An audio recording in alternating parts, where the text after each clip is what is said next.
Continuemos con el siguiente tema. Ahora vamos a ver lo que son las variables y los tipos de datos primitivos. Como puntos para este video vamos a ver lo que es la definición de variable, vamos a ver lo que es la sintaxis de las variables, así como los tipos de datos primitivos, ¿sí?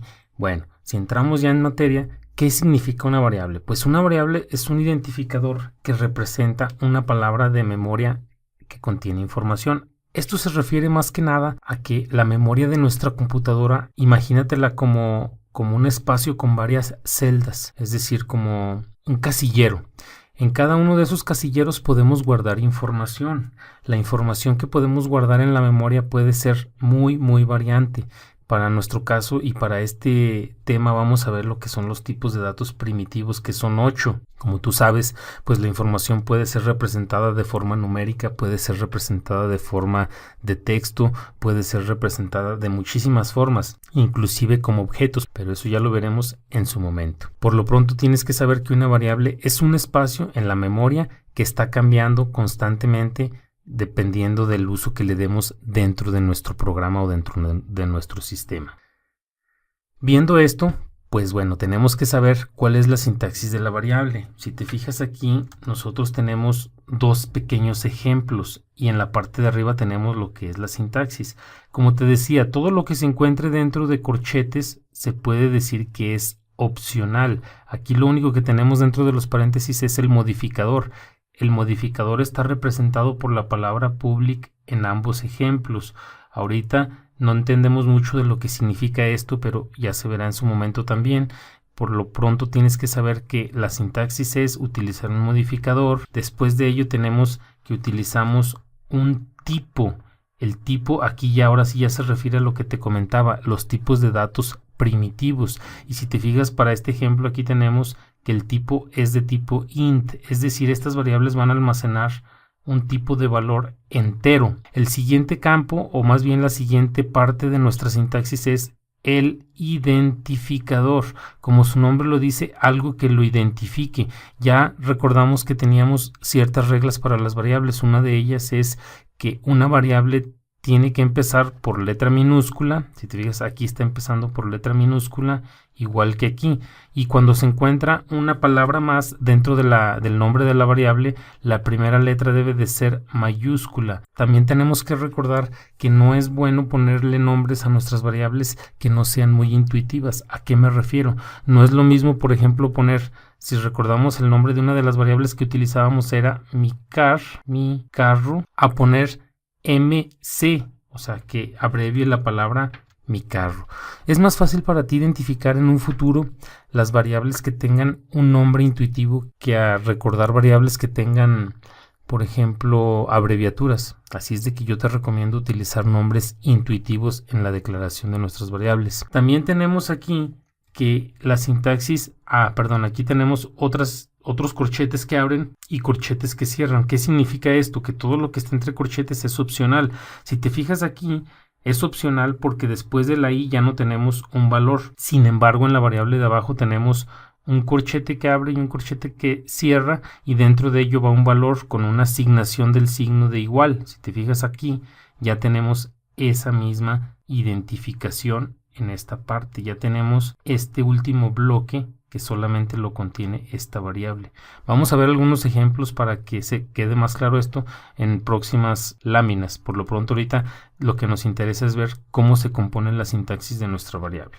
Ahora vamos a ver lo que son los tipos de datos primitivos. Aquí tenemos una pequeña tabla y esta pequeña tabla nos habla de 8 tipos de datos que están muy marcados. Me refiero a lo siguiente, por ejemplo, aquí si tú te fijas, este tipo de dato, estos 4 primeros tipos de dato son muy marcados. ¿Por qué? Porque son números enteros, es decir, este tipo de dato lo que nos guarda son variables de tipo entero. Tenemos 8. Vamos a empezar analizando estos primeros 4.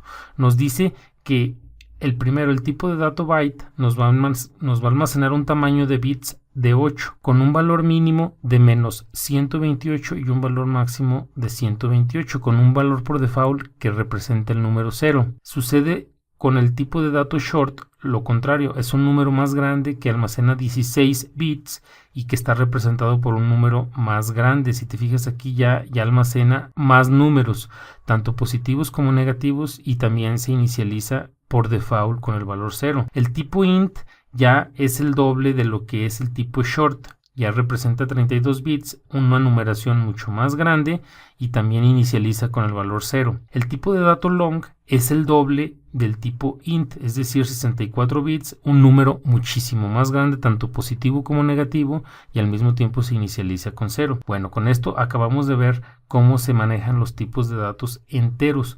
Aquí una aclaración. ¿Esto para qué se usa? Tú me dirás, bueno, por ejemplo, yo puedo utilizar todo el tiempo el tipo de dato long o el tipo de dato int.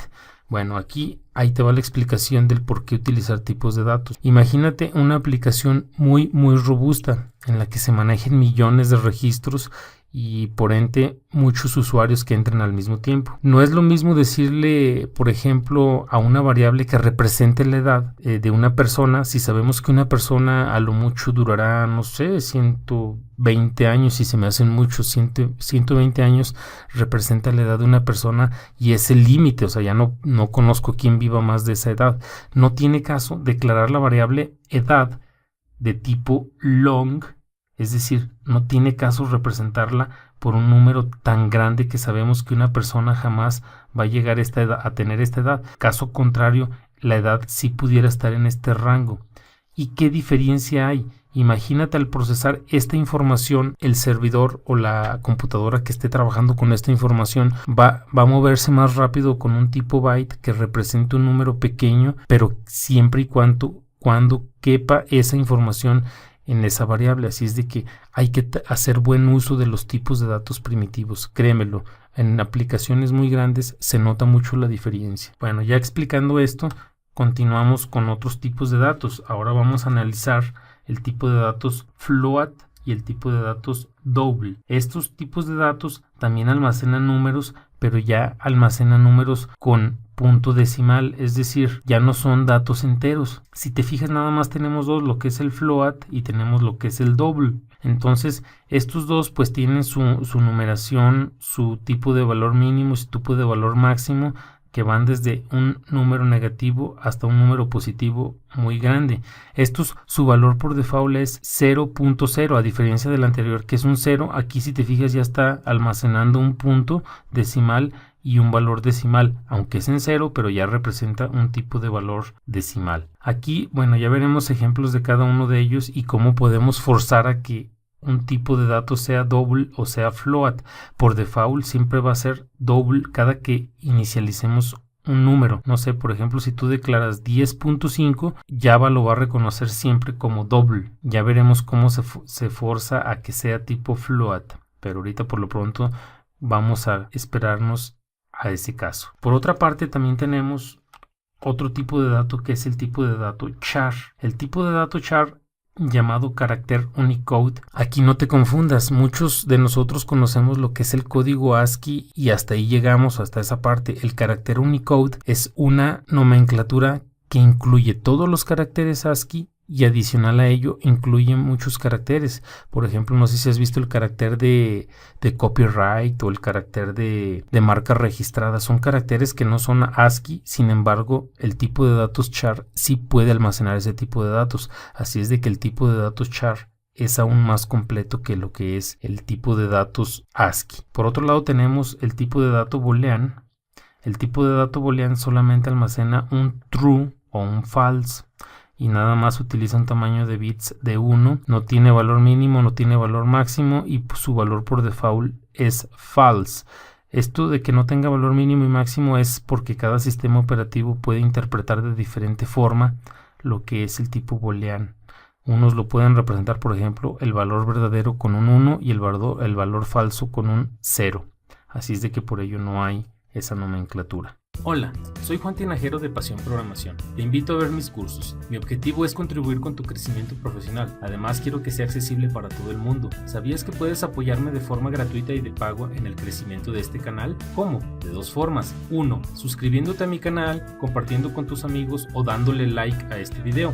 Y 2. Te invito a comprar mis cursos premium por un costo realmente económico, con acceso de por vida. Los cursos se actualizarán de forma constante y aprenderás con instructores con mucha experiencia. No lo dudes. Aprovecha esta oportunidad, te invito a suscribirte o a comprar mis cursos con los cupones de descuento que encontrarás en la descripción de este video.